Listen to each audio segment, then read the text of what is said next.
Shell, and I invite Dr. Lalit Verma, sir, and he'll be talking from the perspective of a posterior segment surgeon, that what anterior segment surgeons should not be doing. So thank you, Priya, for this very informative course. And you see the hall full means your success. And she has been doing this course repeatedly, and we keep talking about the same things, emphasizing the role of vitreous. And thankfully, Shail has covered everything what I wanted to speak. In fact, it looked like he is more of a VR surgeon than an anterior segment surgeon, because he was going through pars plana. And some of the videos I have taken from YouTube, that red colored vitreous, I have taken from YouTube only. So, chal rahi hai?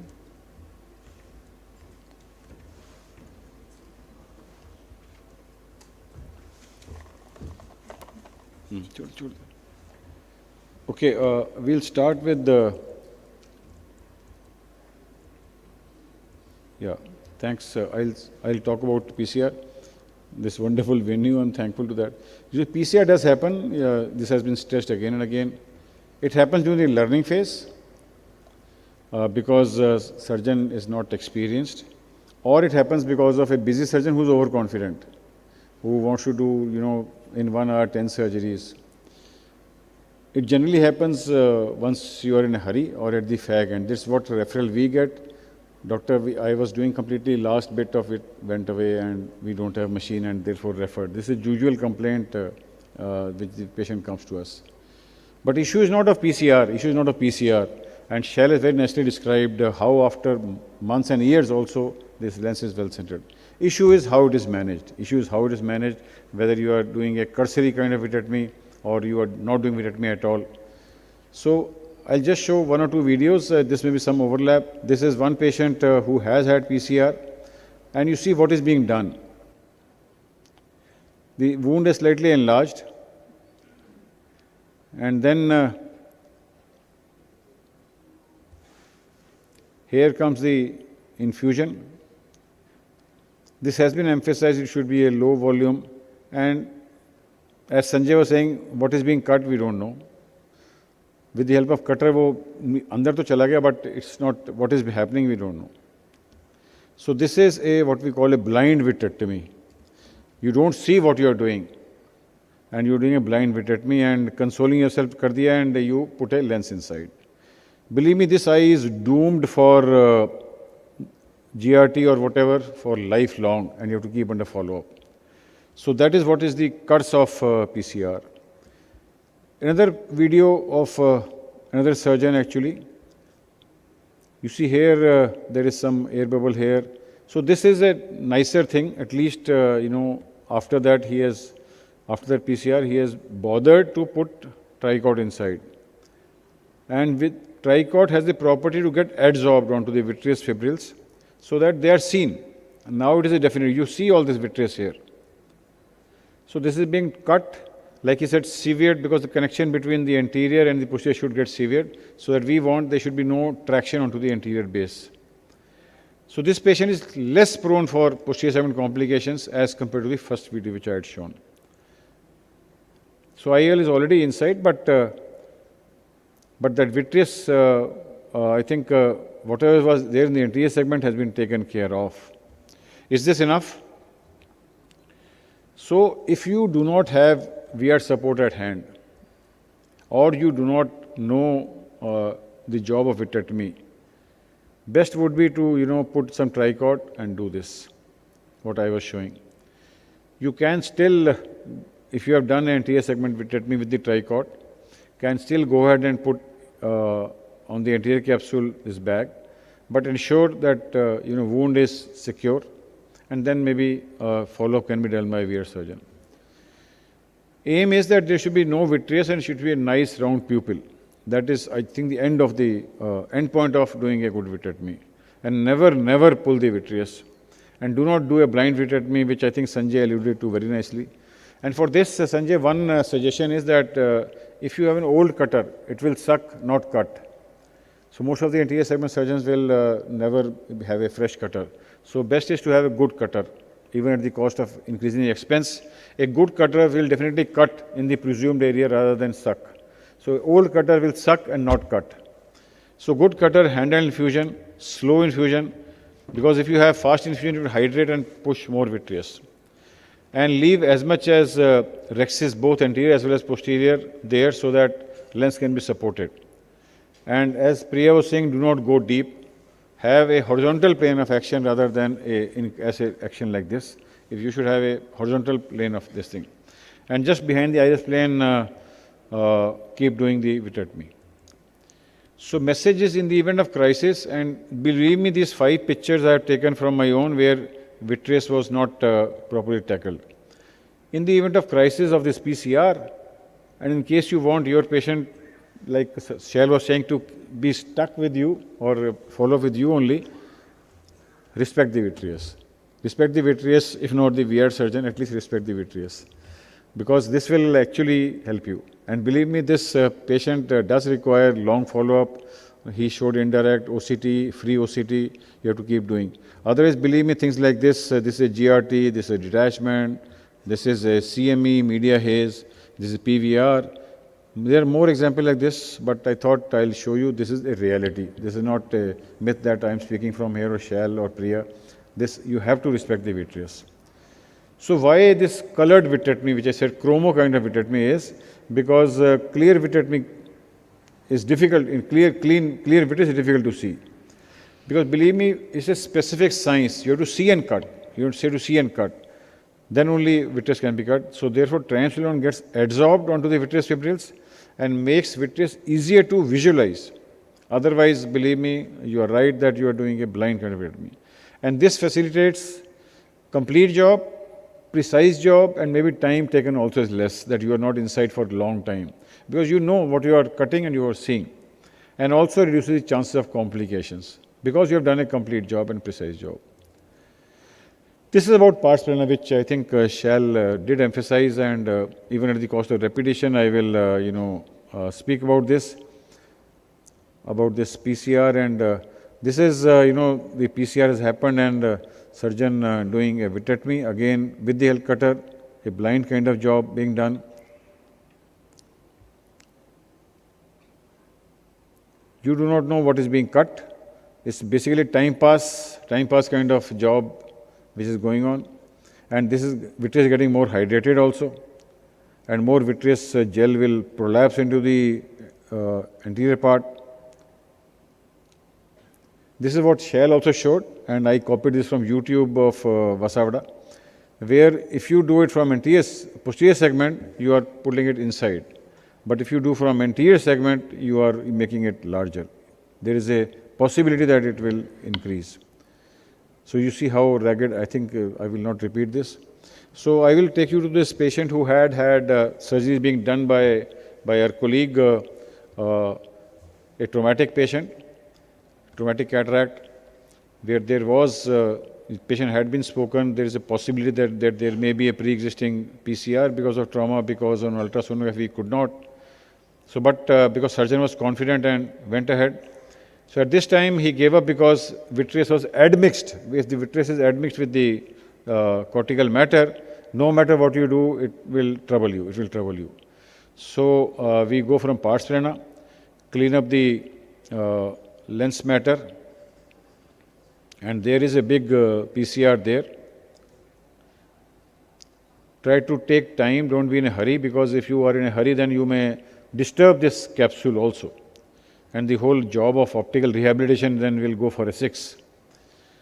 So take time, sometimes engage the cortical matter and pull it slightly rather than always cutting. So it's a combination of dragging the capsule, dragging the lens matter with the help of suction only, and now it's a reasonably complete job done. This we had copied that, wherever there is an enemy, you should have to strike that rather than, and then this lens was put.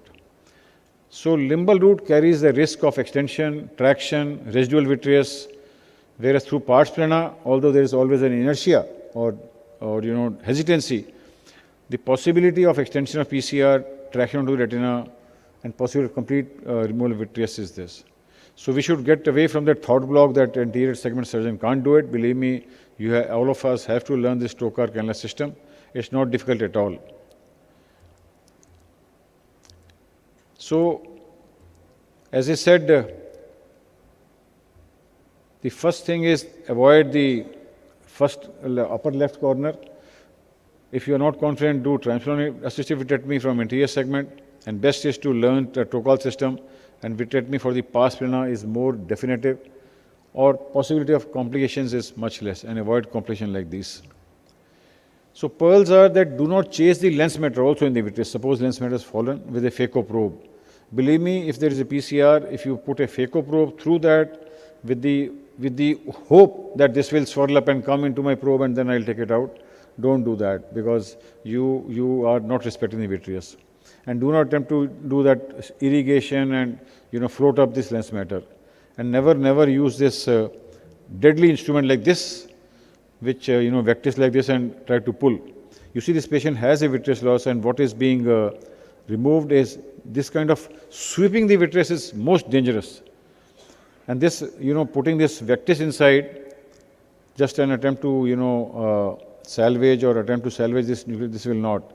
Now this McPherson forceps, what we are pulling is vitreous actually. Therefore, this will not come out so easily. It will not. You are increasing the traction. So don't put this ghastly kind of deadly instruments inside the eye to salvage this nuclear piece inside. So these are not mandatory at all. And what you will see next is this this motion of sweeping the vitreous with the help of swab stick, which again has to be discouraged. So believe me, lens matter has never damaged the retina. It is surgeons who damage the retina. It is we who are to be blamed. So forget about this idea that lens matter is going to damage or UV. All these are possible to control. You could use viscoelastic to create a barrier. In performing anterior vitrectomy, never use cellulose sponge to remove, and do not sweep this wound, because here there is a big vitreous. Believe me, this will instantaneously cause peripheral traction and possibility of GRT also. So this is what I was stressing, that do not do this. You can use a visco expression if required, but I am just searching for that sweeping movement of the vitreous with the help of this this thing. This is to be totally discouraged. So even at the cost of repetition, let me show you again. This should not be done. This is deadly. This should not be done. So for lens matter which have dropped into the vitreous cavity, first action should be wait, pause, relax. Am I confident that I will do it? Believe me, all dislocated matter may not immediately require intervention, and prefer a pars plana approach for vitrectomy for removing all these things. Believe me, there has to be good visibility also. There is no urgency. There is no urgency to remove that in the same sitting, except that you have promised the patient that you will do a sutureless job. So this is another patient who had PCR, and the lens matter is still inside. Sorry for this bad quality of video. So then you approach this patient after a couple of days when cornea is clearer. Studies have shown that it does not matter if you wait for a couple of days. So even if the lens matter has fallen behind, we do not go to the lens matter immediately. We first go around and around, remove the vitreous, and then once it has been, we are now taking course of phaco fragmentation, and with the balanced, suction and phaco power, after the vitrectomy has been done. You see, aim is not to go towards the nucleus immediately. Aim is to first do a vitrectomy and then remove this nucleus once it has been freed from the surrounding. And then, with due respect to the anterior capsule, you suck this or peel this cortical matter, which comes very nicely, and then insert a IOL in the sulcus. This is another patient who had problems with the surgery, and we did plan, because other eye was pseudophakic, we didn't plan a glued IOL which has been mastered by Amar, Priya. They have written books on glued IOL, which I think all of you should read. So this is planned for glued IOL in any case. So we had this vitrectomy to be done first and remove this matter from the anterior segment so that the visibility in the posterior segment improves. There is cortical matter, there is nucleus piece there. So aim is not to remove this white matter first, aim is to sever these connections between the lenticular matter and the vitreous. Do a vitrectomy as good as you can. Aim is to, remove the traction onto the vase. And once that has been done, then softer part will come with the cutter itself, or sometimes you have to feed with the help of light pipe into the mouth of the cutter. So remember, this vitreous has to be cut first, what you see here. And after you have done a reasonably good vitrectomy, you see this lens nucleus is still behind, lens nucleus is still sitting here. We are still doing vitrectomy only. After this has been done till the anterior part, then you put in the phaco-frag. This softer part will come immediately, but the harder part will take some time. Believe me, today with the advent of this, most of the hardest possible nucleus also, nigra also can be, although it may take time, there may be splinters, but they don't damage the retina. You can sometimes use a bubble of PFCl to have a cushion onto the important posterior pole, but engage it and gradually increase the phaco power. Do not, sometimes again it may repeatedly drop, but with patience, with time, it will definitely, all the smaller pieces then will come out faster. So that is the end of vitrectomy, and then this glued IOL, this cortical matter first has to be removed from the behind the capsule. Ensure with wide angle that there are no peripheral issues, no posterior segment complications, no iatrogenic breaks or pre-existing breaks also. Also base vitrectomy is done. And then enlarge this incision and put a IOL, catch hold of. You see this, I think Priya and Amar have taught us very well, this glued IOL technique. And ultimately this IOL is very well centered, and we put that glue and suture it. So learn this art of transform-assisted anterior vitrectomy, and best is to learn this, trocar-assisted pars plana vitrectomy. Try to preserve anterior capsule, avoid fishing, avoid ghastly instrument like Vectis, and avoid sweeping the vitreous, and refer to a person who is more used to doing such surgeries. And believe me, your patient also will be he will be also happy that his vision has been saved. Thank you very much for your kind vision. So it was an absolute masterclass for all of us cataract surgeons or as general ophthalmologists to keep these principles in mind. And I can never forget that one sentence which I heard Dr. Steve Charles say once in our course of vitrectomy, that the goal of vitrectomy of a cataract surgeon is to prevent intraoperative vitreoretinal traction. Rest, everything else is secondary, whether the nucleus drops, whether you place the IOL, don't place the IOL. The most important is, if you prevent intraoperative vitreoretinal traction, this patient will do well in the long run. Absolutely. This word I will also use in the future. Correct. Intraoperative, you see, if you, what he said, sever this connection from the anterior and the posterior part, job will be done. Absolutely. And possibility of complications will get minimized. Absolutely. So thank you so much for this wonderful presentation. Thank you.